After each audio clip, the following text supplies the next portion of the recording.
আজ গ্রামে এসে আমরা মুড়ি খেলাম, আসলেই এর স্বাদ আলাদা।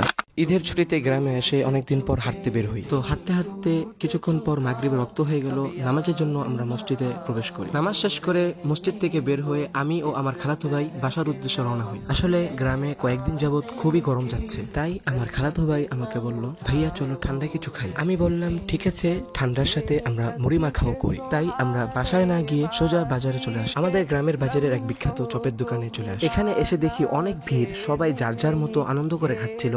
তো আমরাও বাসায় নেওয়ার জন্য অর্ডার দিয়ে দিই। অবশেষে আমাদের হাতে আমাদের পার্সেল চলে আসে। তারপর আমরা ঠান্ডা কেনার জন্য একটি মুদি দোকানে চলে যাই। ওইখান থেকে আমরা লাচ্ছি কিনি। তো আমরা একটা গাড়ি নিয়ে গ্রামের অন্ধকার রাস্তা দিয়ে বাসার উদ্দেশ্যে রওনা হই। তারপরে আমরা বাসায় চলে আসি। তারপর আমরা মুড়ি মাখার জন্য পেঁয়াজ এবং মরিচ কাটি। এরপর মুড়ি মাখানো শুরু করি। তারপর আমি ও আমার খালাতো ভাই আনন্দের সাথে মুড়ি খাই। মুড়িটা খুবই ঝাল ছিল, তাই আমি সঙ্গে সঙ্গে লাচ্ছিটা খেয়ে নিই। আজকের ভিডিওটা এই পর্যন্তই। সবাই ভালো থাকবেন। আল্লাহ হাফেজ।